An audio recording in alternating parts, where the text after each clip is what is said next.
family, and technology. Focus on Liberia uncovers and showcases the best of Liberia and shows the world the truth about Liberia. We educate, elevate, and promote all things Liberia. We conduct interviews, panel discussions, debates, and more. Tune in to Focus on Liberia on Facebook and YouTube and be a part of the stories that make up the news.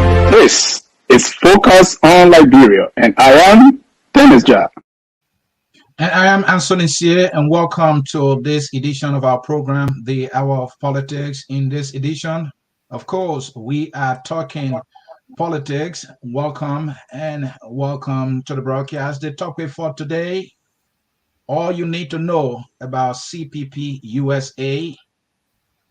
CPP is familiar now in Liberian politics, but CPP USA might be a little new.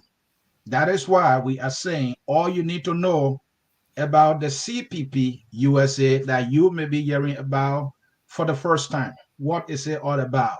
We want to know everything about CPP USA. Leaders of that institution are present. Number one is Mr. Vasiki Kana. He is the chairman of CPP USA. Vasiki, welcome. It's good to have you. Thank you. Great to be here once again. Okay. Also seated and ready to roll is Mervyn Logan. He is the general coordinator for CPP USA. He will tell us what the responsibilities are for this particular portfolio. It's good to have you. Welcome, Mervyn. Thank you very much, Steve. I hope we have a very good conversation today. Thank you for having me on your show. All right. We also have joining us Peter. Peter, welcome to Focus on Liberia. It's my pleasure having you. Thanks for having me on the show. I'm just another auxiliary member of CPP USA and look forward to this conversation. All right. I appreciate you saying that. He said he is an auxiliary member. And Mr. Logan made adjustment there so we can see more of your body because you have a duty to perform today. I want Liberians to see more of you. Yeah, that is good right there. Thank you so very much. And so, folks, in cyberspace, in this edition of our program, talking about all you need to know about CPP USA, CPP USA now and before campaign 2023. We want to know that. Also, CPP during campaign 2023 and its role. We want to know. Also, CPP USA after election 2023 and beyond.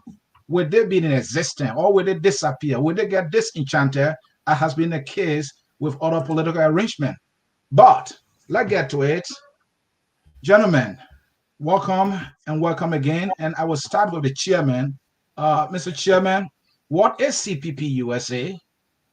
And tell me, what was it established for? I don't know. Well, great to be here once again. Mm-hmm. And regarding what is CPP USA, we all know there is a CPP in Liberia, which is a collaborative political organization of ANC and LP.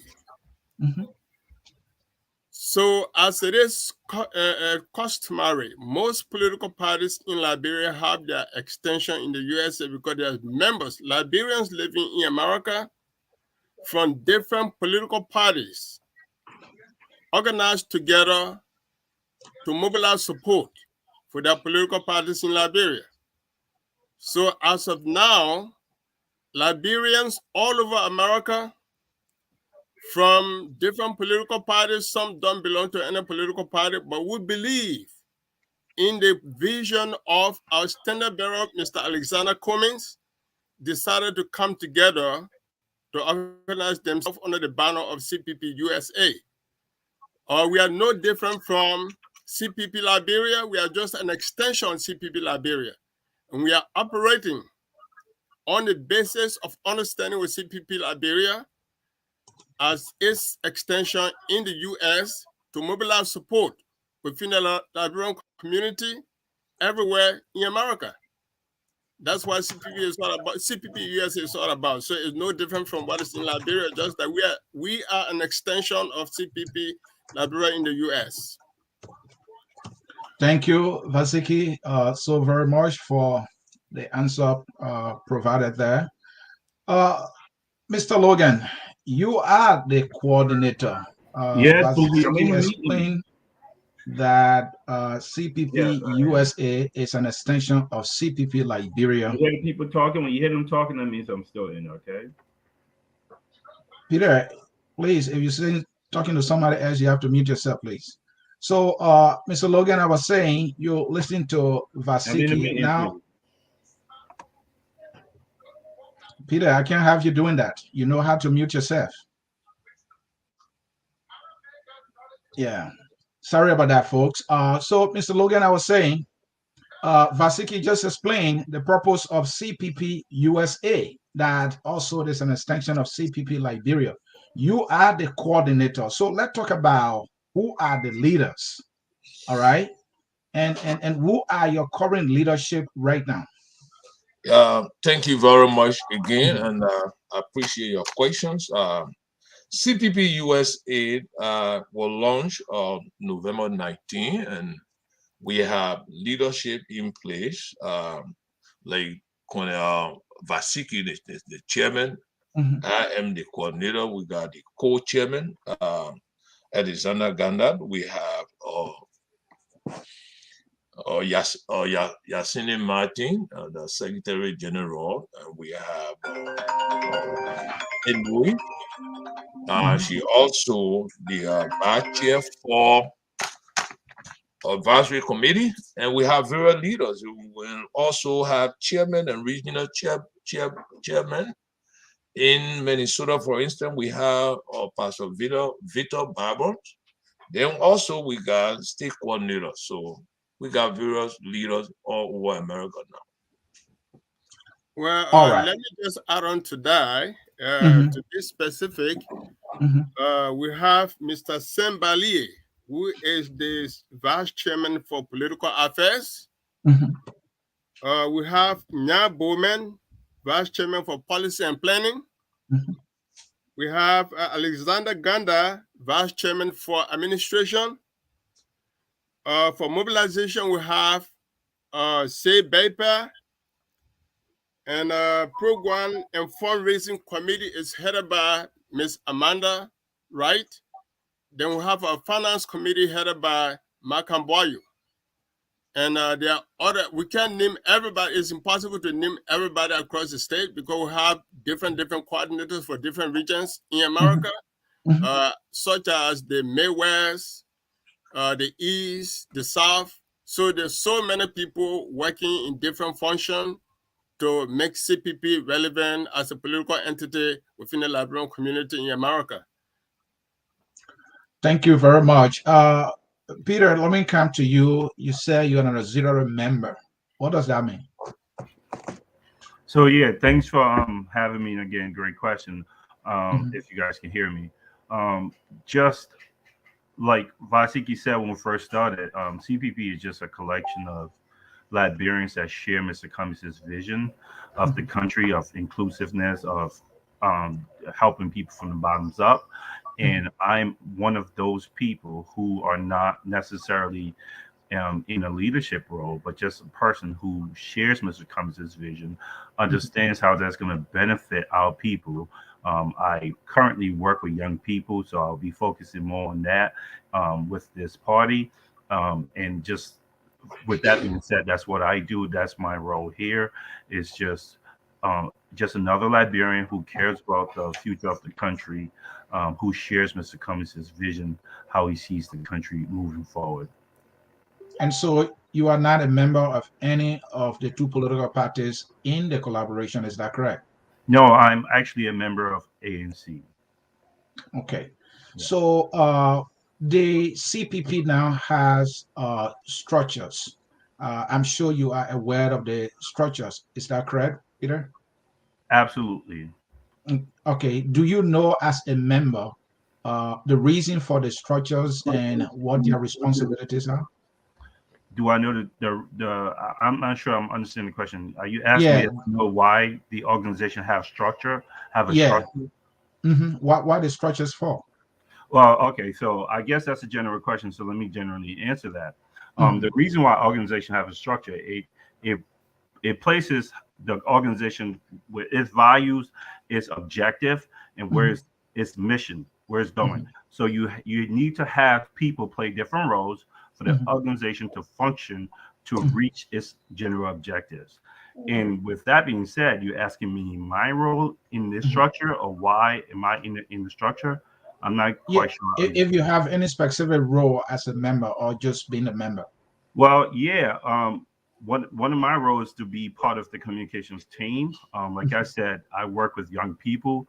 mhm. That's what I've done my entire career, and I kind of understand the young people a little bit. So I mostly focus on the young people and working with that part of the organization. That's my very narrow role in the organization.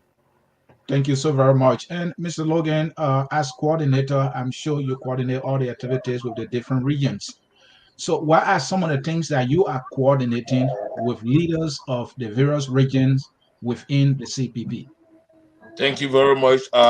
Their responsibility, more especially so, CPP USA Mhm, is tasked with the responsibility to mobilize and recruit, Liberia in the diaspora to be mhm, able to get to Liberia to help, to change Liberia the way in which Liberians will live better life. So my mhm, role is to work with every leaders mhm, in all the area to make sure that they're doing their job, they understand their role and their responsibility to make sure that the mission of CPP USA will be achieved. In that, every diaspora Liberians must know, and those that are willing to leave this country to go to Liberia, to their various counties and villages to carry the message to make sure that they will select the right leader to make sure that we can deliver Liberia. So my role is to make sure that every leader within the CPP USA conduct their responsibility in a way that we will achieve the goal by bringing Liberians together in the diaspora to recognize they are imported into their country, into their villages to carry the message. Thank you. Vasiki, you have lived here now. You are an educator, and training in every institution, Peter will agree with me too, is key. What I've observed is people join political parties, I'm a member, they elect you, and that's it. No formal training is done to tell members the inner objective of the party, the philosophy, what the party stands for. Those things are not communicated. People don't go through training, and that is true in most cases. So I ask you this question. As head of CPP USA, have you done any training with your leaders and members to understand why this institution is all about? Have you done that? Well, I would say training is not a one-day event in any organization for that matter. Mhm, We have regular discussions of issue, and even before coming here, we have to grill each other with all the questions that you sent us to know what we're going to say. We also always talk about each other's responsibility. So that is the daily thing we do. It's not just one time event we have training. We have discussion on our responsibility on the daily basis as what to do for each person that has any position within the CPP USA. So I wouldn't say we have a specific day set aside for training, but every day is a training within CPP USA. If I may add to that question, go ahead, Peter. so I guess the question to me sounds like you're asking if there an ideology of CPP USA and do the members understand and share that ideology? Is there a binding ideology? And to answer that question, yes, we do.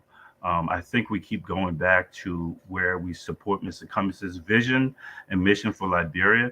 That is because we understand his ideology, his political ideology about inclusiveness, his economic ideology about mercantilism, which is government supporting the Liberian entrepreneurs to get to where they are, just like was done in the United States, just like was done in other countries that was able to build. Okay, and his social ideology about helping young people and our older people and making sure that we build a robust middle class. So yes, we do have an ideology that is shared with all the members that we do talk about. So when Vasiki talk about how we're going to respond to questions, is strictly based on how do we make sure that the ideology is put out there, the belief system that we have that we all share in common, that is Mr. Cummins's vision for Liberia. And so to answer that question. Thank you. Let And I me, want each of you, hold on, let me ask this question, and I'm trying to follow up on that. Uh, there is something I think all of you are aware that they call culture. An organization can, have, a culture. I work for Southwest Airlines. We have our culture. When you become an employee of Southwest, you are taught to do things the Southwest way. So for the most part, most of all who are committed to that airline, we conduct ourselves, the way Southwest will want us to conduct ourselves. I say this because there is this notion that ANC, now CPP, conducts itself in a certain way, either it turns people away from you. So I want to know, is there a way that has been communicated in your institution how to conduct yourself in public spaces, how to engage others? And do you think your members are doing that, including your leaders? yeah, I will come in here, Mhm. Anthony. That's a very good question. Yes, on a daily basis, I call meeting, I call it in service, Mhm. the form of training, Mhm. and for members and leaders to be aware that this CPP USA is a freedom train where whether or not you are Liberty Party or you are ANC is not limited to two. It's open to everybody. Even you can Mhm. become a member. So we have the freedom train is open to everybody. If you don't like the party and you don't like Liberty Party, New York, ANC, if you like Mr. Kumi, you are welcome to be part of CPP USA. It is not only limited to the two political parties, it's open to everybody. And that's the message.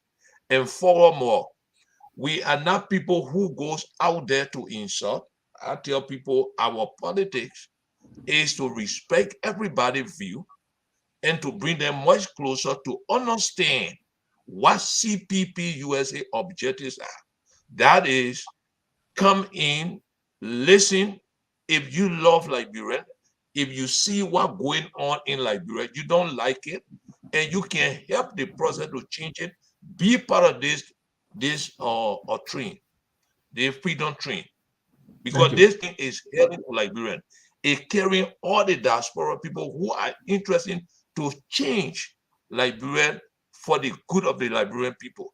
So if you are interested, come on this train. Whether you believe Liberty Party, whether you don't believe in ANC, but you believe in Mr. Kumi, you belong on the train so Thank that you. we can share the hope, the life of hope and liberation for the Liberian people. And Mr. Chairman, you will be last on this question. Let me come to Peter. Peter, there's a common Liberian saying that by their fruit we shall know them. And they say, show me your friend and I will tell you who you are. And, so there's this perception that ANC people are always fighting other people. They carry themselves, as better Liberians, well educated, well behaved. But then at the same time, some of you are engaged into meaningless fights, on social media against your political opponents. And for some people, it's distasteful. That perception is out there. You are, heavily involved in Liberian politics on social media. So, Peter, I'm sure you are aware of this, criticism or perception. Is it true about you people? Are you doing anything and you think you should care about it or not care about it? Yeah, thanks for that question, man. I'm glad you asked Mhm, that question.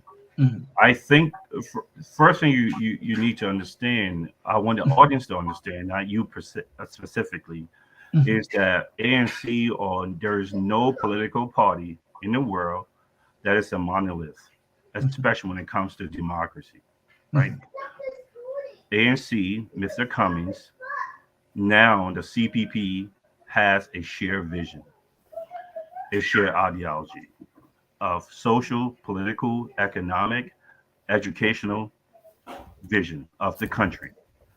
We have a collection of people who agree with that vision. That does not mean that we are always going to agree on everything or how we mhm. live our lives. Again, Mr. Cummings always talks about the big tent. We have people from all walks of life. If you share this vision, you're there to help him win. Election is all about counting heads.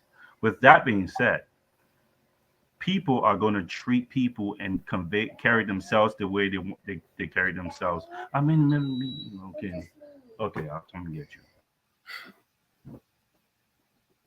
You are muted, Peter. So people are going to carry themselves the way they carry themselves. So when you say the perception, and the reason I said this is a great question is because I have heard that perception. I have been a victim of that. Let me explain what I mean. How would you respond if, as a man, someone's trying to emasculate you over and over and over again? So when people are being allowed to be bullied, I wish the bullies will also get called out, because a lot of times the criticism on ANC people as if they're being better or they're fighting what you just termed as needless fights.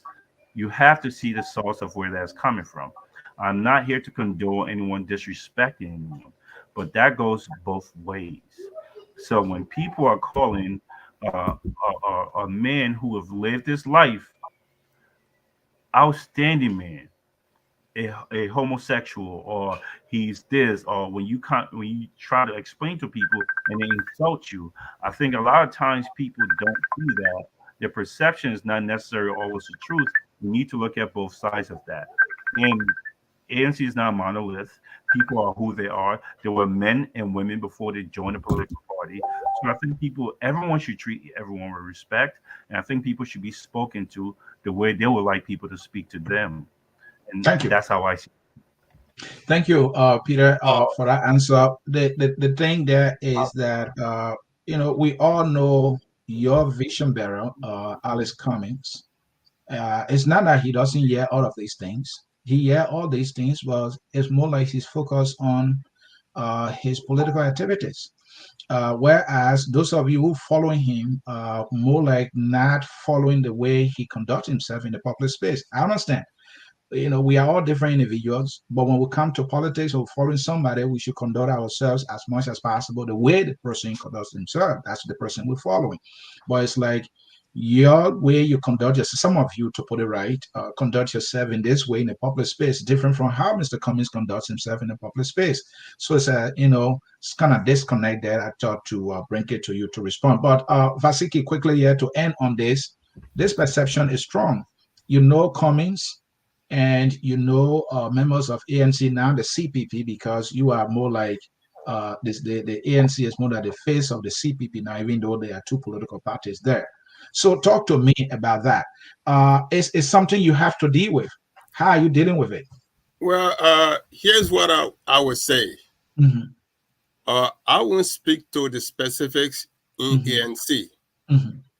I will speak to CPP USA, Mm-hmm.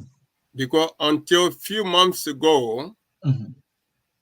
we were Liberty Party, Mm-hmm. or we are still Liberty Party, and ANC, we came together. So if I have to speak on any issue, it should be limited to CPP USA. I can't speak about anything within that is internal to ANC Mm-hmm. as a party. Okay. But what I do what I want to say here is that there may be perception out there that people of ANC are this and that. I won't speak to that. But what I know is that CPP USA has a very strong understanding of our roles in the political process that will certainly lead to the election of Mr. Kumi as president. And one of the most important things is the outreach effort. We are reaching out to everyone, regardless of your background, regardless of your ethnicity, regardless of your religion. So it is a multicultural, multi-political organization that is reaching out to every Liberian. So there's no one here within the CPP USA that feel better than anyone. We all believe that we have the same goals, we have the same objective, and it is that objective that is driving our effort in this whole process. We're not here to feel like, okay, hey, I'm from this background. My background as a Muslim should not make me feel I'm better than any other person. And within the CPP USA, we are working collaboratively with the understanding that we have to reach out to all Liberians, despite their social, political orientation. All right. Thank you. I will take that. Let me come to you, Logan, quickly. Let's move to something else. Let's focus more on CPP USA now. Yeah. The CPP USA is the diaspora arm of CPP Liberia. In politics, strength matters. And when we're talking about strength, there are so many things we can look at. We can look at numbers. We can look at manpower in terms of intellectual capacity.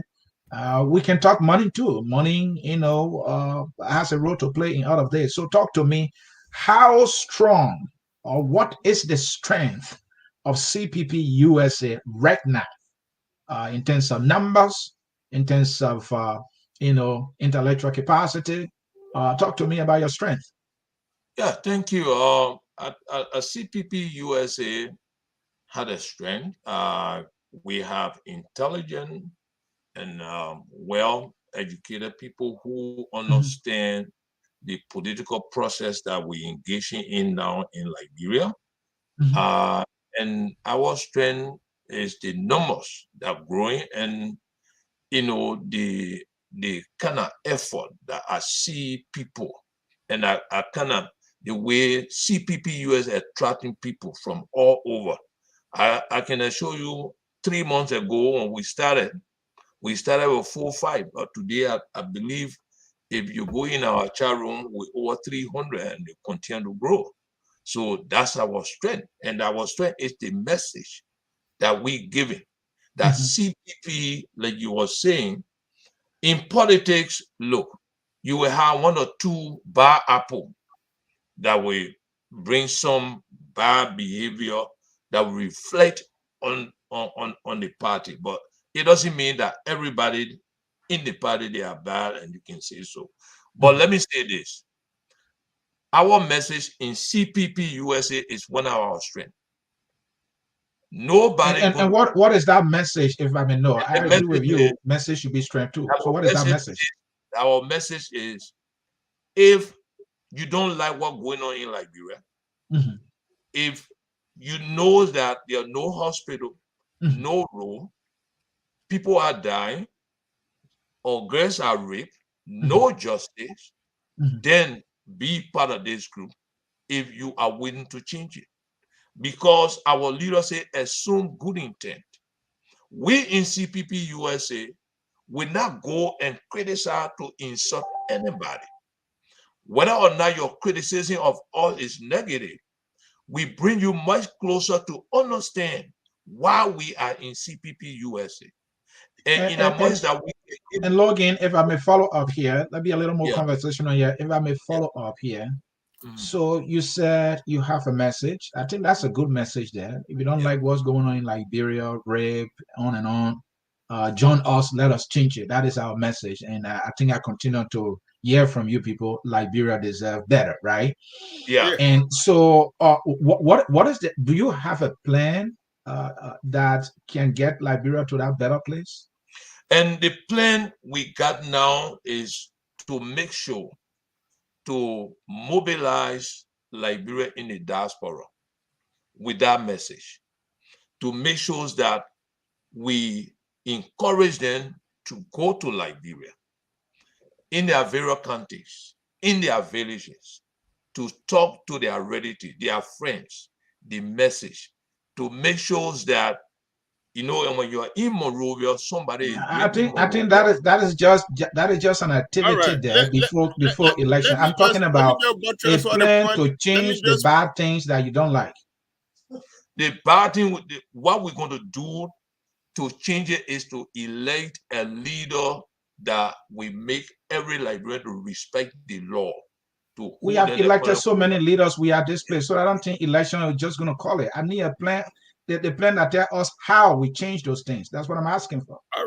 Can I come in right there? Go ahead. The plan here is that under the current leadership, Liberia is going through economic difficulties, stagnation, and there must be a plan to change the status quo. And that is emphasis on entrepreneurship, development, emphasis on job creation, because no country can move forward if the people are not working. No country can move forward if people are jobless. People don't have money to spend. So our political leader, Mr. Kumi, comes from the corporate background. And of all the candidates right now, he has a clear vision towards creating jobs, towards creating opportunity for Liberians, to create an enabling environment where Liberians of all walks of life will be able to thrive in their various economic endeavors. Because what we have in Liberia now is like a political party wins power, there are few jobs that it can distribute for government employee, you know, but we have to have a system where the private sector is thriving. We have to have a thriving private sector that employs many people to kill poverty in society. And I think that is the main goal of our candidate, because he has a corporate background, 25 years working for Coca-Cola, one of the largest corporate entities in the world. So he's coming to this job here without experience. And in politics, what we have, people are judged by their experience and what they have done, what they plan to do. If you look at CDC right now, for the past 6 years, the country is grounding to ground zero. So there got to be a way forward. And Now Vasiki, Vasiki, if I may follow up, you emphasize Mr. Cummings' corporate resume and that he's well placed, given that he has been in an arena where people create jobs, and the emphasis is placed on private sector to create opportunities, and that is correct. And so, but he is now coming to do it in a public sector, in government. So since he's been around politics now, you know, the CPP first, the ANC as a political institution, he pulled his team together, Team Cummings.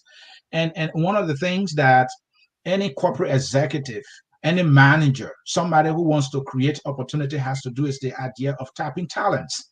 So of all the people that Mr. Cummings has brought around him, people are raising concerns and qualms about those individuals. I don't think Mr. Cummings will go and hire somebody in corporate America who has issues, you know, with their record. He won't do that.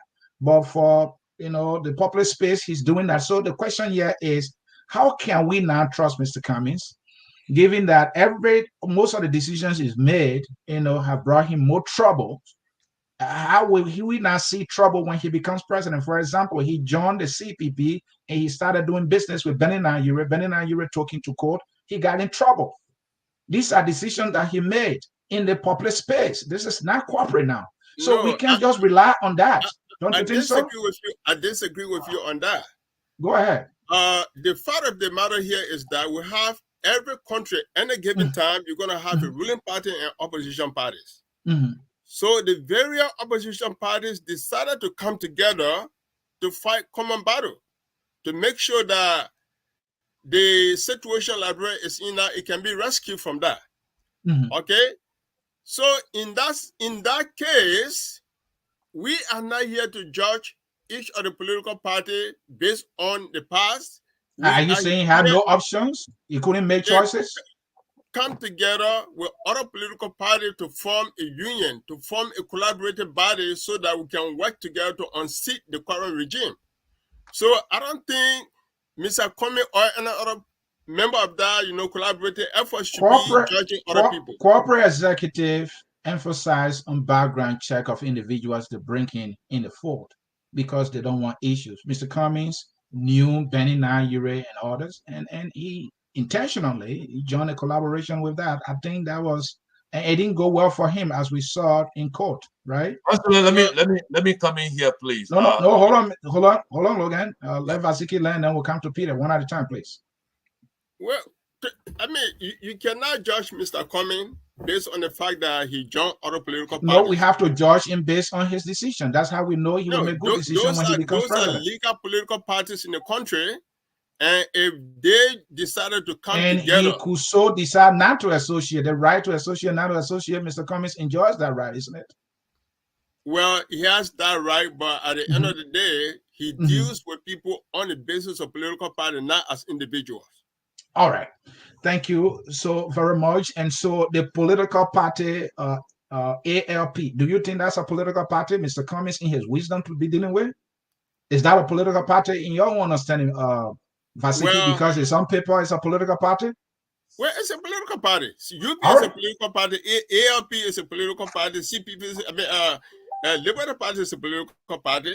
So political parties coming together for common interests, I don't think you should judge them on the individual merit. A political party in which the political leader, Benny Nayure, runs to Nimba, fires everybody, appoints his daughter to be the candidate. That's a political party for you, for Mr. Cummings to do business with. Let me come to Peter. The bigger question here, Pete, is what is the strength of CPP USA? Strength in terms of message, strength in terms of manpower, strength in terms of money, whatever you can bring to the table. What is your strength? Okay. First of all, please, you got to indulge me for 30 seconds to answer that question. I think trying to make it seem like Mr. Cummings reaching out to work with every Liberian and his willingness to do that is not a negative. Actually, it's a positive thing. Okay. Mr. Cummings has worked in a bureaucracy, which is he just worked in a corporate bureaucracy. Not only that, but he brought companies to sub-Saharan Africa and African countries, so you understand how to work with political group to work with as far as business is concerned. So that's not a weakness. I would challenge you to tell me a political party who's working without anyone with tinted background, especially in Liberia. So let me now go to the question you just asked.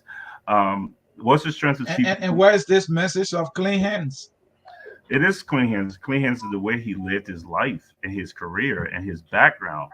You can look at that because you hire clean hands. Clean hands want to do business with dirty hands. Is that right? Well, when you're working in a democracy where numbers of people count, for you to even get to change the lives of the people, you're going to have the most amount of people, and that's all this. There are phases to running the country. There are phases to leadership. The phase right now is to be in a position to actually help our people. And if you look around the country, a lot of people are involved in a lot of things that we're not the most proud of. That's not a reflection on Mr. Cummings' character or his vision for the country. We are focused on winning elections so that we can help our Liberian people. That's it. That's where that ends. Even as you look at James Cummings, he's not saying those are the people who are going to play these roles in the country and look at as these are the example of characters you should follow. He's saying I'm assembling a team that will help me win an election so I can help the Liberian people. So in the event where this team that people have qualms with, he gets elected, is he going to say, I appreciate you working for me, helping me, but I don't need you now? No, let me give you, I can answer that with an analogy. Because someone had done something in the past, right? I was going to use the fact that the church takes money from criminals, but I'm not going to use that one. Because someone has done something in the past, there's still a time period where they served their time, they did whatever they had to do. If there is something that someone did against the law, let due process take its course. However, Mr. Cummings is going to set a standard, and the standard is going to be the standard. When you violate that standard, you're going to be held accountable. Accountability is part of his background also. Until then, let the rule of law handle whatever malfeasance these people are engaged in the past. But for you to say, "Oh, I'm not going to touch and judge," you're not going to win any. And I think you do know that, sir. You're not going to win an election in Liberia if you say, "I'm not going to touch anyone with a questionable background." You're not going to win a democratic election. So this is about winning. Let put the morals aside. Let put the standards aside. Let put principles aside. This is a number game. We need everybody, right? Yes, but two things. It is a number game. Hold on, gentlemen. Hold your peace. I'll come to you. Go ahead, Peter. It is a numbers games, number one, but we're not putting morals aside. You don't see Mr. Cummings endorsing immorality. He's not endorsing criminality. He's saying that I'm willing to work. No, he's not. But I saw him giving money to Prince Johnson, who is not an educator. He's a murderer of the first order, a former rebel leader. He gives money to educate our people. I don't think Mr. Cummings would make any such decision in corporate America to give money to, say, a drug dealer for something. Will he ever do that? No, isn't it? Well, again, Prince Johnson has served for two governments. They had the prerogative to bring that person to bear. I agree. Mr. Cummings has come to change that. Yeah, he has come to change that, to not do business with any such person, isn't it? Yeah. Until Mr. Cummings is in a position to do so and then choose not to do so, we cannot judge him and say he's condoning, offering some comfort to those people. Right now, the first objective is to make sure that we're in position to help our people. And this is why we're in this in the first place. The only reason why Mr. Cummings is in it. Thank you. Thank you. And Mr. Logan, let me come to you here. CPP USA must be known, it must be active, and it must be visible politically. You are the coordinator. Before I come to the chairman here, what do you think you have to do to become viable, visible, active, and known politically so that you can bring something to the table? I don't think you just put yourself together to be called CPP USA. You have goals here, you have plans here. So what are you doing? What do you intend to do so that you can have weight, so you can have teeth to bite and not be a toothless bulldog? Tell me those things that you'll be doing. Yeah, thank you. First of all, the message is the background of it. We got to preach a better message to the people in the diaspora. Okay. And the message that, the next government will create a market for agricultural product. There will be a lot of things that the market people have their farm and things. Nowadays, people can't sell that rubber because there's no market. There will be market. And one of the message we spread to the people, because look, our people in the various villages, they are not in Monrovia. They live on cassava, they live on their rubber, they live on their bitter ball.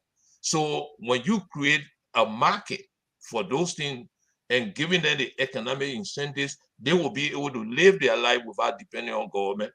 Are you saying that's what CPP USA would be doing? I'm asking you what CPP USA would be doing. This is the message. This is the message we're going to be giving people.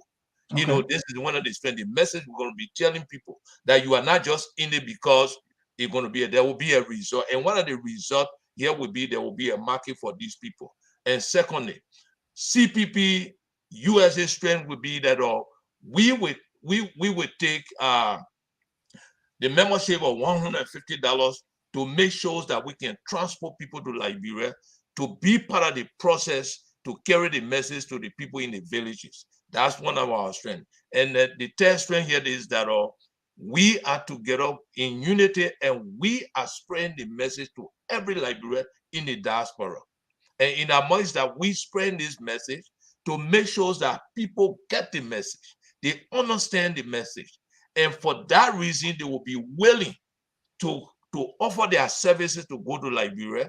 This is part of our strength. And I can assure you that CPP USA will gain the ground and will not do on every Liberian in the diaspora, telling them the message that to make sure that they get into the process to help liberate our country. And I can tell you, this will be our strength.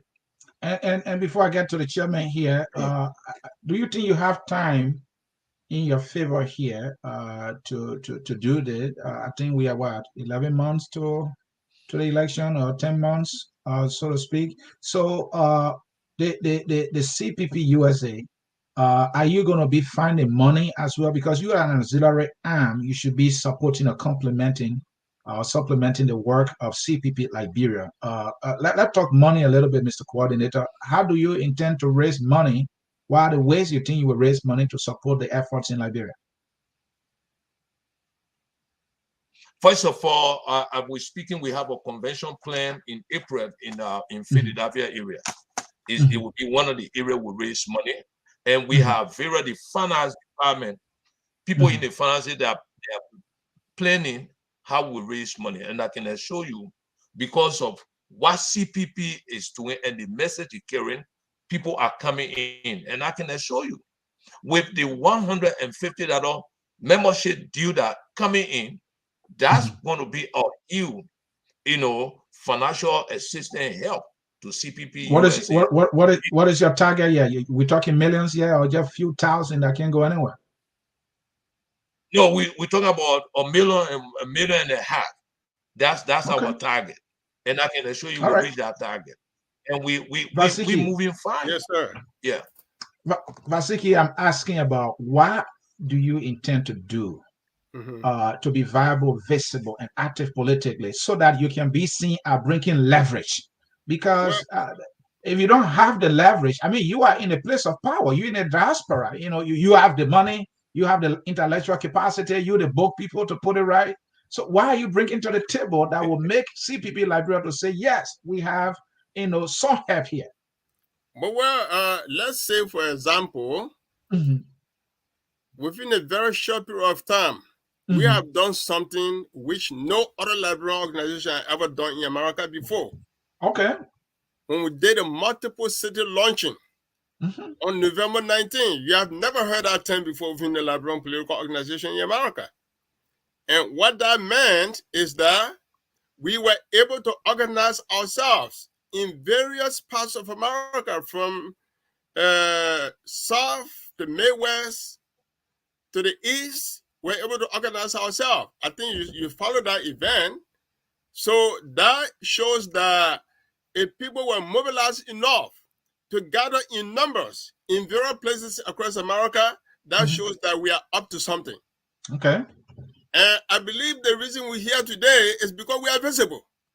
If we're not visible, we're not going to be here. I know Focus on Liberia is a big platform, but for Focus on Liberia to say, come here and talk about CPP USA is because CPP USA is a very visible, vibrant organization that is running campaign all over the place. We have our plan is not just focused on here. Did I hear you say you're running campaign already? No. I mean, we're planning to run campaign, of course. Okay. And we know very well that campaign is not just going to be among us here. We are doing everything to support the effort on the ground in Liberia. And what our plan is, many of us are going to go to Liberia to register to vote. As a matter of fact, in this meantime, what we are doing, we're trying to make the effort so that Liberians across the world, not just America, not just Liberia, could be able to vote in the electoral process in Liberia, because it's hard time that Liberia have a system whereby Liberians living anywhere in the world can vote. If you live sometime in Liberia, when the Guineans are voting, you see Guineans lining up on the streets in Monrovia to go and cast ballot for their candidate in Guinea. That's true. Why can't Liberia do the same thing? So we have some of our women who have already filed a petition to make the out-of-country voting possible for Liberian citizens living anywhere in the world, especially in America. So, and Vasiki, if I may follow up on that, I think that is very significant. That is a law that we have violated through our existence since the law came into force, right? Liberians should have the right to register in foreign countries and be allowed to vote. Maybe it's because we have not demanded it, and our governments in the past have not been responsible enough to respect the rights of us, to exercise our democratic rights. So let's talk about that a little more. You said there has been an effort, a petition filed. Where is that petition? Do you believe it is doable for Liberians, every part of the world, or especially, let's restrict America a little bit, for the sake of the discussion. Is it possible that we can get registered here and vote here? Well, you know, like you just said, Mm-hmm. you have sometimes the right may be there, but you have to demand it. Mm-hmm. Okay, and the effort we have already started, whether we succeed this election cycle or the next election cycle, at least we have started the ball rolling towards that direction, because it is hard time that if all our neighboring countries can allow out-of-country voting, and we Liberians can see Guinea lining up in Monrovia to go cast their ballot for their candidate in Conakry, then why we can't do the same thing? There's no reason why we can't allow Liberians around the world to vote, because it's going to expand our voting population.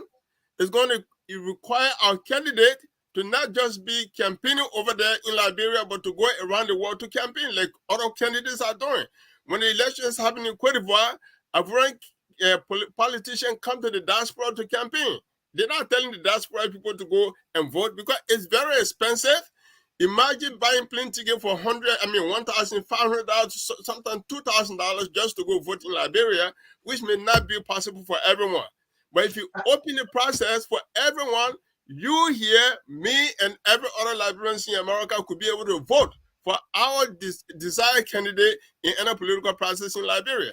So this effort that is being spearheaded by CPP USA is not just limited to people that are going to vote for Mr. Comey. It is an opportunity for all Liberians in America to vote for their desired candidate in the Liberian political process. I couldn't agree with you more, and it's a shame on our part as a people that Guineans are voting in Liberia. They are exercising their democratic rights. We Liberians pride ourselves to be following America. We are in several thousands here, and we have not been able to advocate for this. It's a shame on our part, and I think it is about time that we recognize that. But to follow up before I get to Peter here, your chairman, Musa Hassan Bilite, at one point he was doing this interview and he said CPP USA honor his leadership, will charter a jet, will take Liberians here in the US to Liberia to register and to vote. Mr. Chairman, I'm sure you are aware of this plan by your chairman.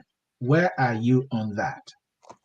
Well, we are 100% in line with that. We've discussed that within our various discussion groups, and we are in line with that. And matter of fact, we plan for at least 500 of our members to go to Liberia, to go from village to village, town to town, to campaign, to register to vote. But in the meantime, while we're still contemplating on that, we still want to make the effort to make sure that Liberians living in America and other parts of the world are able to vote. Because, the CPP USA and CPP in Liberia are willing to invest in as many as possible for us to go to Liberia and vote. But at the same time, CPP knows that may be a short-term solution, but the long-term solution here is for Liberians all over the world to be able to vote in their national election, just like it is in every other countries around the world now. If you're an American citizen, you live in Liberia, you can stay there and vote, absentee ballot. And I think, if I'm not mistaken, the idea of absentee ballot is specified in our Constitution. It is. But why is it that right is not being exercised by us? Maybe we have not made strong demand on the successive government in Liberia to make sure that we are able to vote. Thank you. We have both plans. Some of us are going to go there to register to vote. And at the same time, we are launching strong campaign to make sure that we can stay here and register to vote as well. Thank you. And P, I want you to put aside the politics. Let's speak to what is right and what is right. This issue is serious, and it will not only give people who will vote for Cummings or the CPP their right to vote for their candidate. It will be more so for citizens and other individuals who support other political leaders. They are here. They should be given the right to register. Yes, the National Election Commission, anytime they set voter registration there, they extend it. So people who bought ticket based on the first timeline, now they have to go and change it again. So it would be much easier if we could get registered here and vote here. And it shouldn't be difficult. Guineans are doing it in Liberia. We can do it in the US. So let's put the politics aside. How does this disgust you? Well, again, another great question. Thanks for Mhm, asking. If we are going to be a true democracy, mhm, you said, let's put politics aside. Let's just talk about people adding their voices to their government or the mhm, ways they want to be governed. mhm. If we're going to truly be a democracy, give me a second. If we're going to be a true democracy, people must have the voice to add to the democracy. There are five pillars to democracy. One of the biggest pillars to democracy is an educated populace. When I say education, don't I'm not talking about book. I'm some people who have information, making informed choices.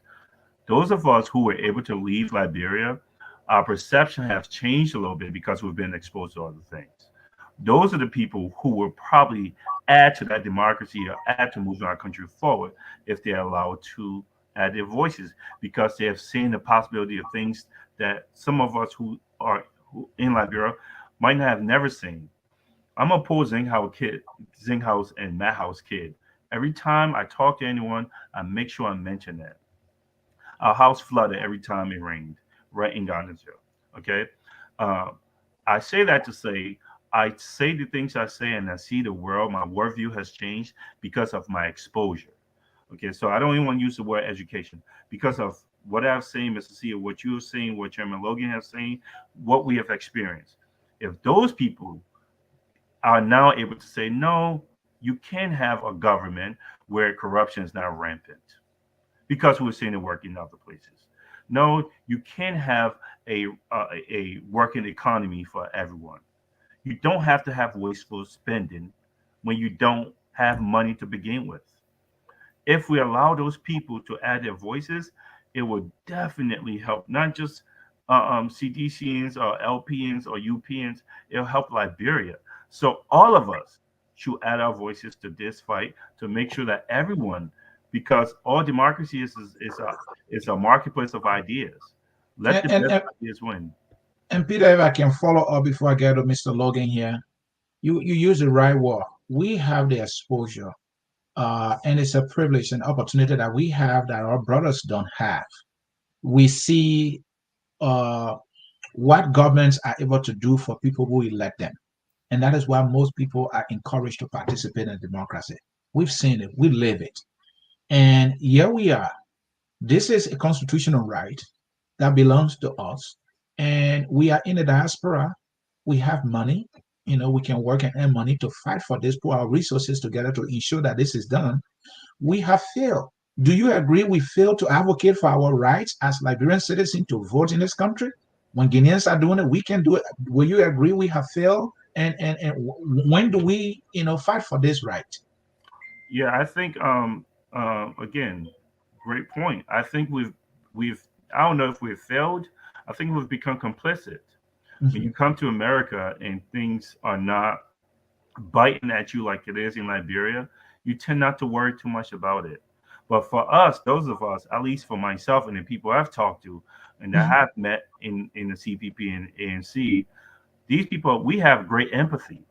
This is the only reason why we're speaking, right? So we just need to re-energize ourselves about what's going on in our home and voice our opinion.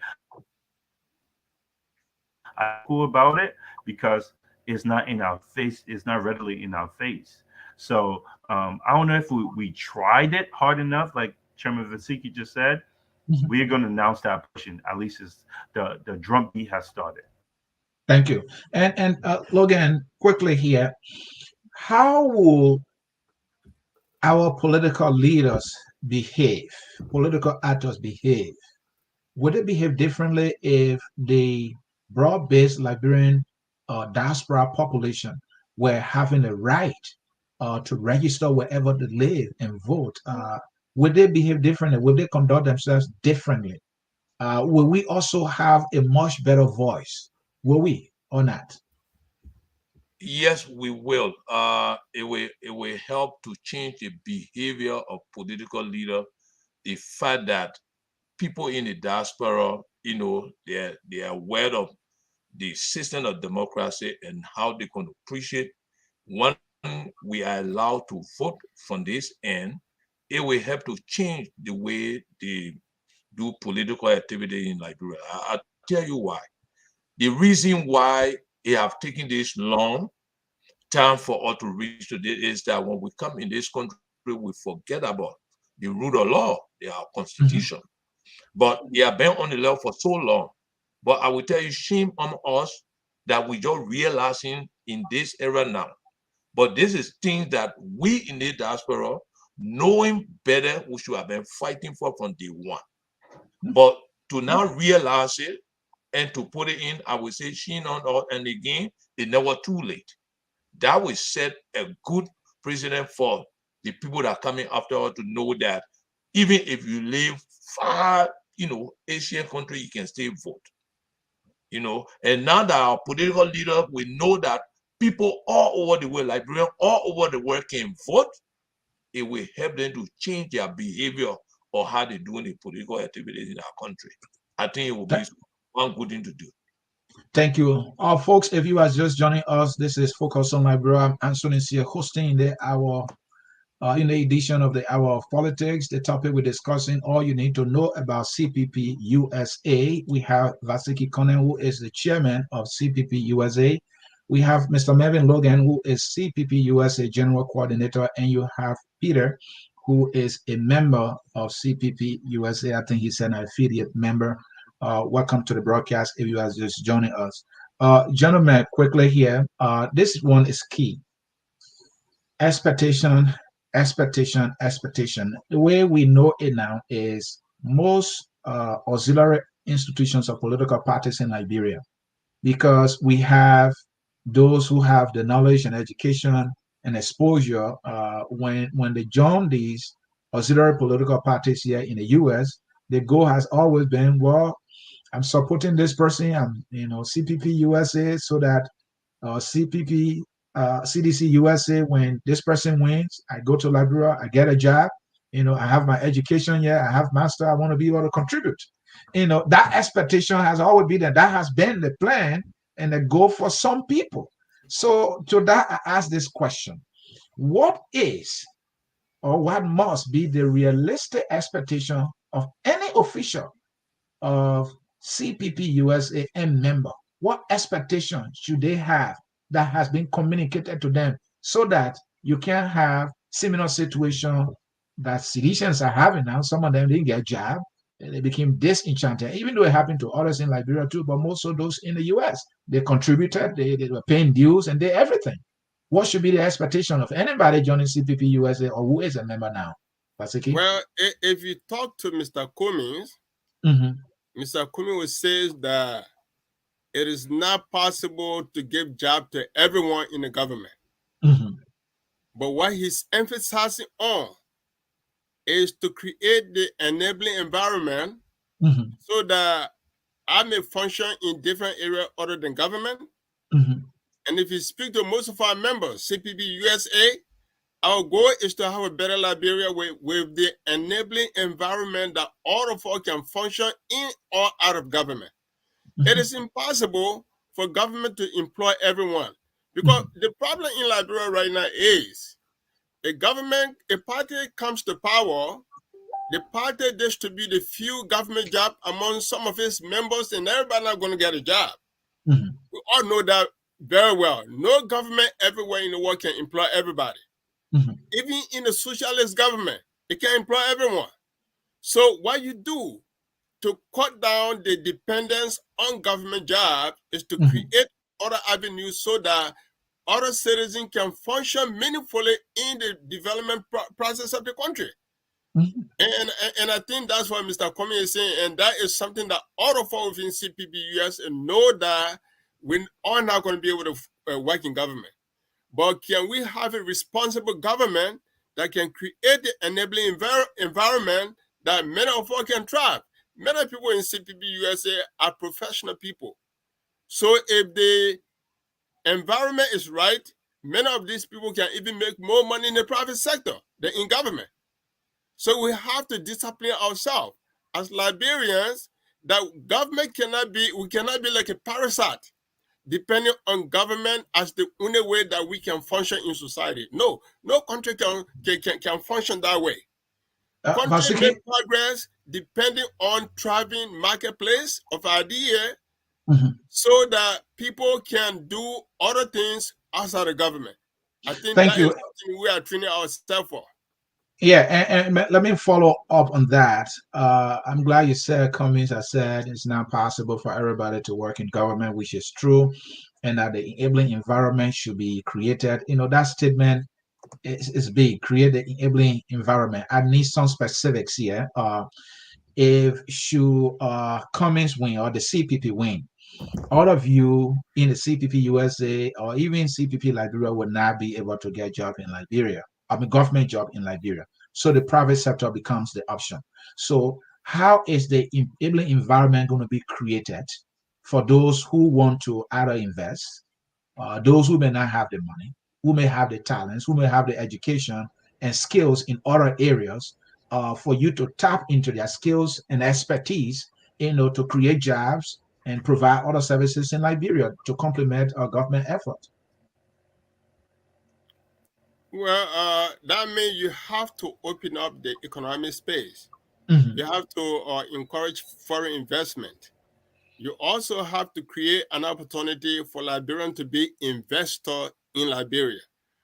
Liberians in the diaspora I consider to be the middle class of Liberia. mhm, And obviously, we have money. We all may not be rich, but the idea of all forming corporations, meaning that we put resources together to form company, mhm. I think is the best way forward. That's how it is done here. Individual may not be rich, but corporations are rich. But if individuals put their resources together, they are able to create company that will provide employment opportunity for Liberians. All right. Okay, take Musa Belete, for example. If Mhm, you look at him, he has various companies that has employed so many people. mhm, So what about that should serve as inspiration for all of us? mhm, That okay, I remember back in the day when Taylor was president, Musa came to America and he filed for political asylum just like many of us, but he abandoned the process. And what took him back to Liberia when many people were fleeing Liberia at the time, he said, look, I used to be a boss in Liberia. I can't come to America and work for other people. I'd rather go back to Liberia. And he went back. So his success within the private sector in Liberia should be a source of inspiration for many of us. That well, if Musa can succeed in the private sector, if other people can succeed in the private sector, many of us can also do the same thing. We can put our resources together in America to go and form companies that will be able to provide employment opportunity for people in Liberia. all right. And that come to you, Peter. Members and officials of CPP USA. What I gathered from Vasiki, the expectation should not be that, oh, I must be in government. The expectation should also be, I will contribute to the economy of Liberia either by becoming an investor, starting a business, if it means to take loan from the government, or I can find my own little money, maybe take it from my 401k and start it. Talking about that expectation, how can government guarantee that? How should we, what role should we expect government to play for any such member to say, well, this is the government I produce, I will contribute in the private sector? What should be the expectation there? So Anthony, thank you so much for that question again. And you have really, really good questions. And I think that it gives us an opportunity for people to really see the mindset of the people who hopefully will like to win government position and direct the lives of the rest of Liberians. Here's how I answer that question. I was never involved in government. I only started to pay attention to government after my father died and then started paying attention to what was going on. And I started to look at various candidates in Liberia. What drew me to Mr. Cummings was something he said. And I think that a lot of Liberians who are in this political space, they aren't doing this. My background is I've studied other countries, I've studied world governments, and I saw how these people built from the bottom up. Most especially those governments that were created after World War II. the Southeast Asian government.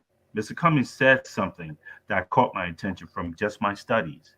He said, I'm going to use the same formula that Southeast Asian country use, which is a demand side economy. What Mr. Cummings was talking about is how you use government, as Vasiki was saying, how you use government to create this environment. If you look at countries like, say, South Korea and the company Samsung, what these people did was they found a person or an intelligent person of intelligent people and invested in those people. So Samsung started as a farming company now, and then it created cars, TVs, and phones that we know of now. So what they did was, and not just Samsung, England did the same thing with coal. Okay, that was mercantilism. You take the money of the country and strategically invest in your people. Those people, in turn, are the ones who create all these jobs. But these people just don't create a job when you have wasteful spending, when you have rampant corruption. If you're now trying to take a business in Liberia, how many palms do you have to grease? Okay, how many monopolies you have to get them to break? We have monopolies in Liberia. This is not how government is supposed to operate. That's how the enabling environment is created. You make sure that corruption, like Mr. Cummings said, he said it just during the rally. If you want to be a big shot, if you want your turn to eat the chop, don't come behind me. You with the wrong guy. So first you set the expectation. That's what he's doing. He has specifically talked about how he's going to create this environment. He's going to cut wasteful spending. He said there's no reason to buy $80,000 car for people and keep paying for gas slips. That costs millions of dollars that we can use to start low-skill jobs. Look at the government buildings we have. Look at where ministers go to. You have mildew all over the building. We could plant trees. We could build schools. You could do a lot of things to employ regular Liberians. Those Liberians will buy food. So now the people who are selling food are going to make money. Because they're making money, they're going to want to buy a car. The people selling cars are going to make money. This is how it's worked in any place. There's no magic to it. And he specifically talked about how he's going to take the bowl of rice and make it bigger. When this man say that I'm going to grow that to 2 billion, you come into 2 billion, it's easy. He talked about how he's going to connect the diaspora to Liberians who are back home and use what the Chinese do here. The Chinese open grocery stores here and buy their grocery products right from China, right? He's talked about this in grave details. So when we talk to all these other candidates, we should ask them, what's your plan? We've heard Mr. Cummings' plan. He's taking questions from anyone who had questions. He's talked about how he's specifically going to do this. And he's going to make the pot bigger for everyone by creating the court, a corruption court, by taking the money that he was going to get paid and putting it back into intelligence institutions. This man has said specific things that made regular Liberians like myself start to listen and say this plan makes sense because it has worked in other places. That's how he's going to do it. Last thing, with schooling, we talk about education. The man started STEM school, right? Science, technology, math schools, because that's where the world is going. You think Mr. Cummings started that school or Coca-Cola started that school? Well, I don't know if it even matters who started, right? So no, the truth matters. You said he started it. I just want to know the fact. So tell me what it is. He started it or Coca-Cola started it? Well, I think it was his vision. So I was going to answer the question. I don't think it matters who sponsored, who paid for the school. Is whose vision was it? Who had an idea? Whose ideology? So if he didn't believe in a STEM school, he's not going to be putting his name to it. Like, for example, I'm a sports person. I'm a coach. So if George Weah built an academy and I said, George Weah, this academy be a good thing, and I worked there, who started the school? Who started the academy? Yeah, someone sponsored it, someone paid for it, but it was my vision. This is the vision that he has for Liberia. And I brought up STEM school because this is how every modern civilized country has gone. And that's how you produce the doctors, the engineers, the architects, the lawyers, the real people that you don't have to pay for their scholarships. Because of schools like that, those kids pay for their own scholarship through the universities. This is how you know you have the right person when he's already working towards that vision that he talks about. Thank you, Peter. And gentlemen, time is fast spent. All of the good things you said here, especially on the issue of plans, and all of the efforts and activities you plan to carry out to ensure CPP wins will all be in vain if CPP actually cannot win. So let's talk about winning here. That will be my final question. And I will start with the coordinator because, Mr. Coordinator, if you're not coordinating well, you're not going to win. So let's talk about winning. Uh, so winning comes with so many things. You have to campaign better. So what will CPP USA do during the campaign to ensure a victory for the CPP? All of the activities you think that you can do to ensure victory for CPP, Mr. Coordinator. Thank you. Yeah, thank you very much. First of all, what I will start with is to ask the Liberian if your life is better than 4 years ago. And if your life is not better, join the wagon and let's support Honorable Kumi to win. And we're going to amplify the area that the government have failed the Liberian people. We're going to look at the level of corruption. And we're going to look at the numbers of rape in the country. We're going to look at how we don't have hospital. We're going to amplify and get the message to the people why they are not getting good medicine in the country, food, and why even civil servants are not getting paid. In a much that we can present these things to the people and tell them that their better life ahead of them and it depends on them, and the message is clear to the Liberian people versus what they see in their life now in Liberia. And I can assure you that CPP will be able to carry the message and we will win this election. And I can assure you we will win it one shot, no second runner-up. He's talking big. Yeah. He's talking big. I don't know where the number is going to come from. And let me I tell you, we got. You see, I'm coming. Anthony, you see, when we're talking about numbers. And Logan, before I give you the opportunity here, I know your chairman is hungry here to step in, but hold on. So in 2005, George Weah was very popular and he had no blemish when it comes to politics. He could not win the first round. 2011, he couldn't win it. Even Ellen Johnson, sorry, the Iron Lady could not win it. Joseph Walker without name recognition. No one has ever won a first round for the past 3 election cycles. And you said the CPP going to do it? Where would the numbers come from? Let me tell you where the number will come from. You see, just because they didn't do it doesn't mean that we can do it. Because we have the technical know-how to do it. And I tell you, why you see that the sitting government, we so talk about Alexander Kumi, that they say the man is not known. The man don't have the numbers, but the man is talk of the government. Why? Because they are afraid that the numbers are there. They are afraid that the supports are there. They are afraid because the diaspora supports are there.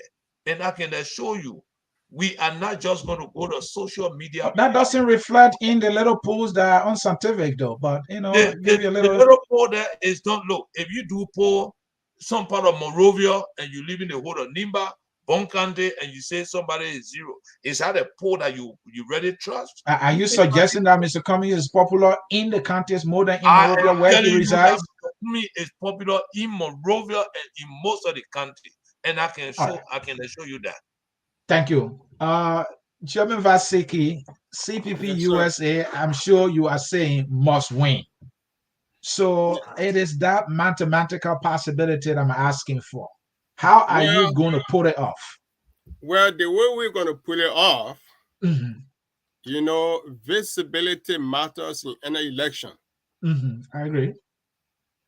And the message of economic liberation that we have for Liberian people will make sure to take that message to all the towns, cities, and villages across Liberia. We're going to do a Jehovah Witness style campaign where we are able to knock on every door to tell the people the good days ahead. First of all, people have to understand the question we're going to be asking our people in every towns and villages and city: are you better off now than you were 4 years ago? If you are not better off now than 4 years ago, that means you need new direction. This current government came to power saying that it criticized the previous regime for 12 consecutive years. One would have expected that they would have come to power with programs lining up to move Liberia forward against what they criticized for 12 consecutive years. But what we're trying to do is like, are you satisfied with your life now than you were 4 years ago? If you were not satisfied with your life as it is today, you need new direction. And I believe that if we take that message to every towns and villages and cities across Liberia, that message will resonate with the people very well. Forget about people that say, oh, Comey didn't do well in the last election. But today, when you talk about the three big candidates in the election, who are we talking about? Cummings, Weah, and Omebaka. And the difference between them is that Joe Weah policy has failed. He has not uplifted Liberia in any sense of manner. Okay? Buakai, from the old regime of UP, Buakai is an old man. He doesn't have vibrant idea to move this country forward. And you have this man. I think Joe Biden is old too. He's moving America forward. Will you not agree to that? No. There's a huge difference between Joe Biden and Buakai. Joe Biden. No, there's no difference. Here's a difference. Joe Biden spent more than 30 years in the Congress of U.S. from the congressmen to senators. Buakai was what? Tell me what. And Buakai served the same amount of years in government. Yeah. And Buakai spent about the same amount of time in government. It's government. It doesn't matter where. Buakai had never advocated for anything in Liberia before. He has never advocated for anything. And right now, he's an old man with old idea. Has Comey advocated for anything in Liberia before running for president? You have people lining up behind the old man now that are going to be in charge behind the scene. We don't want a leader like that. We're complaining already that Josh Weah as a leader is not leading, but you have people behind the scene that are leading. So it's the same thing going to be with Joe Buakai. So the best candidate, most vibrant candidate here is Comey, and we will take our message to the villages and towns and cities across Liberia to sell Mr. Comey as the most viable candidate and as the person that is capable of taking Liberia from where it is to where it should be. This is true with every leader. Even Joe Biden, who I'm sure you agree with is doing a better job compared to Trump, right?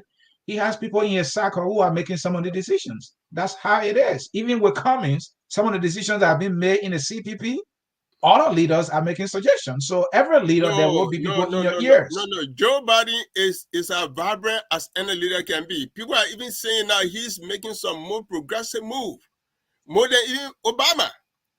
He's bringing about diversity in his government, unlike any recent administration. So why you think Buakai will not do that? Probably is because of a rich experience and long-time service in government that informed him to be making a decision. Buakai is well placed. You think Buakai can do that?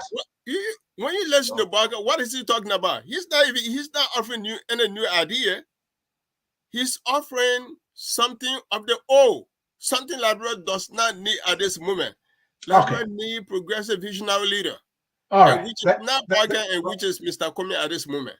Thank you, Vasiki Kananda. Hold on, Logan, one at a time, please. Logan, let me come to Peter. Peter, winning. We all can spend all the time on social media, talk to our people, whichever way.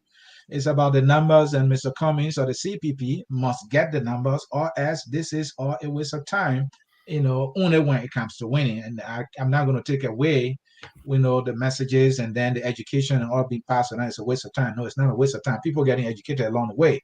But your ultimate goal is to win. All right. So how does Mr. Cummings win?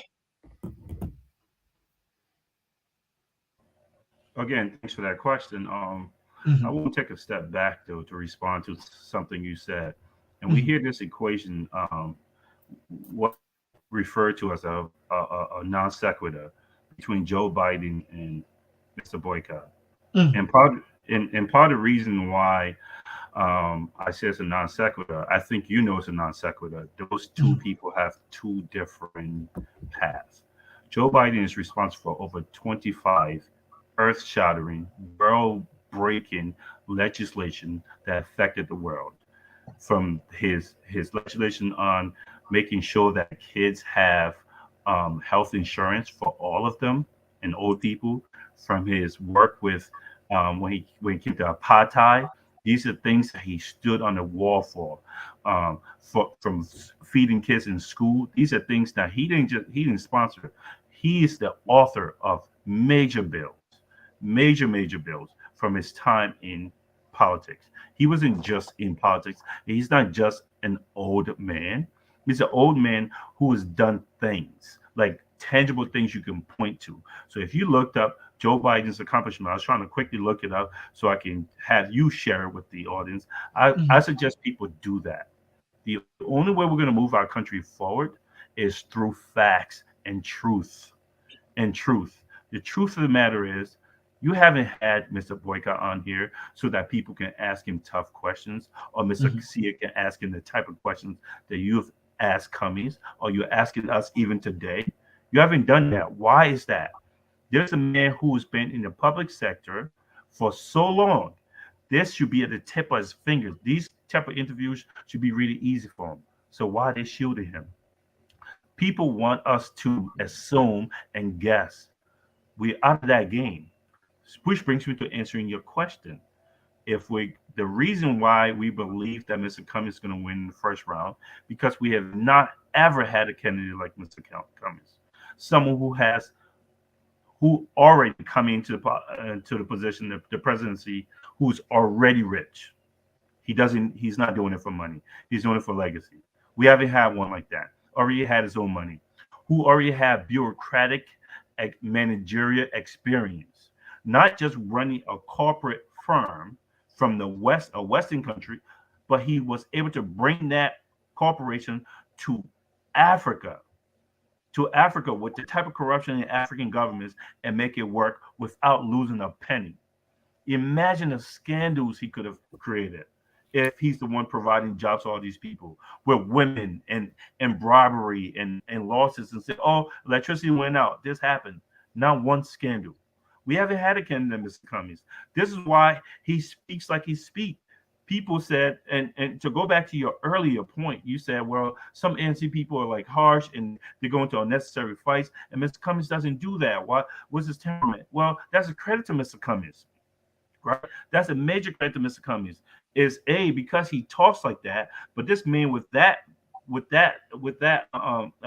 stature was able to move up in corporate America. You work here, I work here, we all work here. We know how impossible that is, especially for African with our accent and the way we look with our connections. He was able to do that. He's a unique candidate. He's a unique person, and he's doing it. We all Liberians can tell. Well, the way you see him, do you think most Liberians see him like that to make that decision that you've made? And I was just coming to that. Great question. You're a step ahead of me. It is up to us now to make sure we make the case to Liberian. So when we say we're going to go home, that's what we're talking about. We're going to go back home and make the case for Mr. Cummings. We're going to tell him there's a reason why Mr. Boyka has not gone focused on Africa. There's a reason why there aren't jobs in Liberia. Everyone's clamoring for government jobs. There is no country where the government workers are the top 10% of wealthy people in the country. Only corrupt nations. Private sector people are the rich ones. We're going to make that case.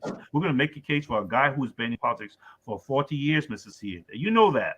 With nothing to hang his hat on, this should be a cakewalk for Mr. Boycott. Cakewalk. 40 years into government service business, and you can't point to a service that you provided that have stood the test of time. He can't. He can talk to you objectively. The same reason why Mr. Ria runs from a journalist like yourself. Okay, Mr. Cummings doesn't do that. He doesn't duck those people. This is how we plan on winning, by making a case. Our people know us. Our people know sincerity and integrity when they hear it. Okay, some of us don't bite our tongues for that reason, because I want to help my brothers and sisters who text me all the time when I go home and see the condition. Doesn't mean you get to abuse me and take advantage of me and call me names. I'm just a regular citizen, just like you are. Mr. Cummings, with all that at him, he still has a temperament, a cool temperament. And he still said, I'm willing to work with anyone. Okay, that's the type of leader we need. We will make the case how he's so much different and his plans are so different. And this is how we plan on winning in the first round. This is not a game for us. The lives of our people, our children, our future depends on this. And we do plan on making the case. And with that being said, we believe that if we're able to make the case and truly represent what Mr. Cummings represents, we will win resoundingly. Thank you. And gentlemen, at this time, we will take a short break. When we come back, we will be getting your parting comments. Let's take a short break and we will be right back. At Focus on Liberia, we discuss everything Liberia, from education to politics, arts and culture, entertainment, agriculture, history, religion, family, and technology. Focus on Liberia uncovers and showcases the best of Liberia and shows the world the truth about Liberia. We educate, elevate, and promote all things Liberia. We conduct interviews, panel discussions, debates, and more. Tune in to Focus on Liberia on Facebook and YouTube and be a part of the stories that make up the news. This is Focus on Liberia, and I am Dennis Jar. We are back with you, folks. And of course, this is Focus on Liberia. Folks, Focus on Liberia is carrying on a fundraising effort here. We want to expand our operations in Liberia. We want to be able to assign reporters in the counties. This is something we have long since wanted to do. And those of you who follow us say, look, you have to raise funds to extend your operations in Liberia. So February 18, 2023, we are having a fundraising event here live on Focus on Liberia. We are requesting you to chip in $10, $20, whatever you can afford. The fundraiser period starts today, December the 30th to February the 18th, 2023. We will appreciate any general donation from you. We want to be able to assign reporters in the counties so that we can expand our operations there, especially with election coming. We want to be able to cover that. So talking about that, folks have already started contributing. We have Mr. C. Williams, who donated 25 United States dollars. And we also have Mr. Houston Brooks, who donated 200 United States dollars. And we want to say thanks to Mr. Brooks and Mr. Williams for their contribution. Folks, if you want to contribute to our fundraiser, it's simple. The way to do it is the phone number you see on the screen there, 651-392-6224. That is our Cash App and Zelle number. So if you want to do Zelle, you can Zelle that number. If you want to Cash App, you can Cash Out that number.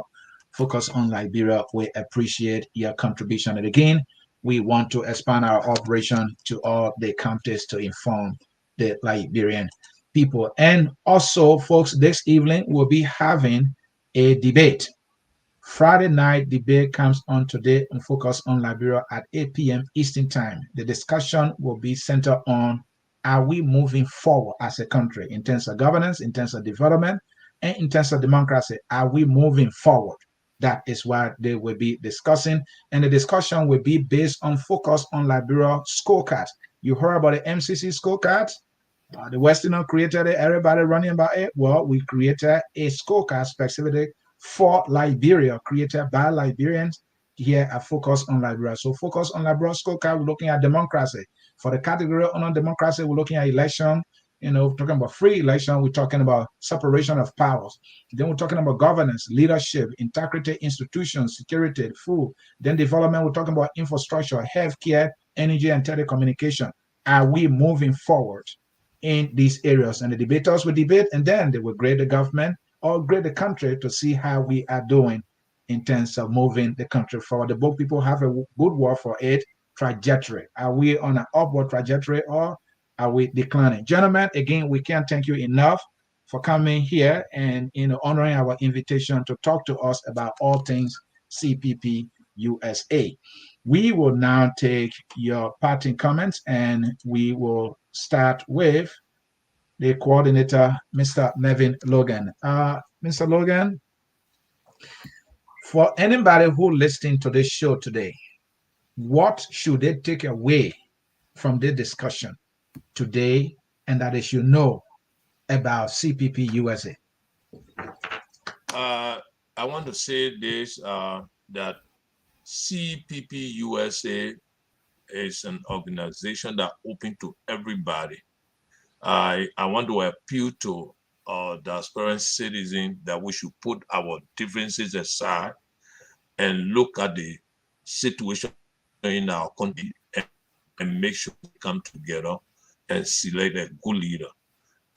Let me say this, but when we talk about Honorable Boakai, I do have respect for him. But first of all of the things that are happening in our country with killing and corruption, we have never seen to talk about it, to address some of these things. He always quiet. And I want to let people know that maybe he don't have a leader or president. And I want to just tell people that he can join or to support us to select a better leader than Mr. Kumi that will lead this country the better way that we expect our country to go. So we cannot have differences to fight, whether you're from this party, you're from that party. Let us put our differences aside, because Liberia is so important to all of us. We got people suffering, we got people dying, and our country has not been respected because of what is going on. Do we expect us to be like this because we got political differences? Or do we all come together to make sure that our country should be better? Even if we're going to advocate to even vote here in other countries to have the right as it in body, can we all come together and make sure that Liberia is our home? We can put our political differences aside and select a good leader. I tell you people one thing, if you're listening, Edizena Kume would be a better leader. A man who is using his own money to even buy a generator to be the beer. The guy who carried a team of experts during Ebola time. The guy who is paying school tuition for people, scholarship all over. And I heard the argument whether he built school or not. It was his idea, and he paying people in the school. So which is better? This man was not intended to be president when he started to do all of these things. And he telling us that if you are behind me to steal or to come and be a bishop, do not support me. But he created a big border rights. It means that if you do the work, you will eat from that bowl. It doesn't mean that you're going to work for government. It means that government is going to set the stage and create migrant room for people who can do business there and pay taxes, that our revenue will go up, and it will give the opportunity for people to live in our country, to have jobs, to have road development, to have schools, and all of those things. They put our differences on side and support this man to become president of our nation. That tomorrow you will be proud to call Liberia your home. Let us not put our interests ahead of our own country. Some of us in CPP USA, we are not here for job. We are here for government to set the stage, law and protection, that we can go home and live in an environment that we will be able to help other people as well. So I am appealing to you. This is not politics. This is about our country. If we continue to say Mr. Bwaga is the best man, Mr. Kumi is the best man, let's be honest to ourselves. Let's be honest to ourselves. Can Omen Boakai leave this country with all that going on? No comment, nothing at all. And Mr. Boyega cannot point at any institution that he built. So it's not about politics, it's not about your interest, because you know Thank Boyega you. to come and work and make money. But Thank let's you. get the interest of our country at heart. Thank you. Thank you so very much. I will now come to Peter. And Peter, before your closing, I want to announce that Margaret Mapu Dazin donated $25 today. Margaret, we want to say thank you for contributing. We appreciate that. Peter, why the CPP and why Mr. Cummings for Liberia's president comes 2023? Your closing. So I would like to start by saying thank you for even providing this venue and this opportunity to speak to our people. Um, if you have pride in Liberia, if you take pride in Liberia, saying when I went to college in this country, I went to college with I have a lot of Nigerian friends, Ghanaian friends, and they are not polite when they talk about our country. We probably all experienced that, and that used to eat at me. That really used to eat at me, especially during the war. So, like I said, I'm not ashamed of it. The only reason why is Zink House and Matt House kids, a government school kid, can sit here on this platform will talk to reading intelligence and important people like you guys is because of the opportunity that I got of upward mobility. Normally, I'll be relegated to doing what my mom did, okay, selling what my pa did. Okay, it was not for the war. That's probably the only blessing that was in that war for a lot of us. We got to leave that country. And I got to hear those people talk about how they see our country. We saw the example of when the kid says Ghana is going to make us. I told you guys Ghana was going to make us shame, and the Ghanaian guy went up. He was saying everything that already wanted to say about us. I love Liberia. I have great pride in being Liberian. I tell people all the time, I'm probably one of the few people, Liberian, all these people, my family was Seditian. Let me be out, let me put that out there. And I was too. From the onset, my father, before he here. My entire family were, and some of them still kind of are. Okay. And here's why I tell a story. George Weah brought me so much pride. I was one of the few people that had an authentic jersey for that man. I think I paid $125 for it, only because of all the things. The only thing I could throw back at this Ghanaian, we're the best in the world. When's the last time a Ghana man was the best in the world when it came to soccer? Okay. I have pride in my country. Pride. Why CPP? CPP because the way our country is trajectory our country is going is not right. I wrote a few things that I wanted to leave for young people because these are the people I intend to speak to. Number one, if you believe in a safe country, a safe, inclusive country, for that everyone has an opportunity for upward mobility, CPP is for you, young people. Okay. Two, a society where opportunities and upward mobility is based on your merit, on how hard you work, not who you know, not who you let sleep with you. CPP, Mr. Cummings, that's the man you should be voting for. And this is what I intend on telling them. A government that believes in supporting our entrepreneurs, okay, with this money through mercantilism, Mr. Cummings is the person for you. Okay, a country that uses STEM education, like every country that was coming up, the same strategy they did to empower their people. STEM education. Mr. Cummings is the person who believes in that. Okay, that's why we support Mrs. Cummings. That's why everyone should support Mr. Cummings. Mr. Cummings is the person who has the vision. He has lived in a first world country. He just didn't live here. He excelled. He excelled. He served with distinction. He comes to a country with no connections and was able to work his way to the top simply by using his brain. He has things he can hang his hat on. That's the type of person we need. Listen to what he said. Ask questions about this man. Ask why is everybody against this one man? The future, you guys still have a future. If you want another 6 years of the same thing you've always gotten, or what you have gotten from a person like Borka or we are, go vote for them. But we intend to tell them the truth Some things that we're going to tell him is what I just told you. We believe in Mr. Cummings' vision. We believe in his integrity. We believe in that he's going to hold people accountable. We believe that he sincerely and truly loves Liberia and is doing it for a legacy, not for money. If you're looking for a leader like that, make sure that you vote for Mr. Cummings and you tell your family members for our future to give us a chance. Please vote for this man. Let's see what this businessman can do. We've tried politicians, we've tried warlords. Now maybe let's try a person completely out of politics to do this for us. Thank you so much. Thank you, Peter, and I appreciate you coming and sharing your perspective. Mr. Chairman, your Yes, closing. sir. All right. What?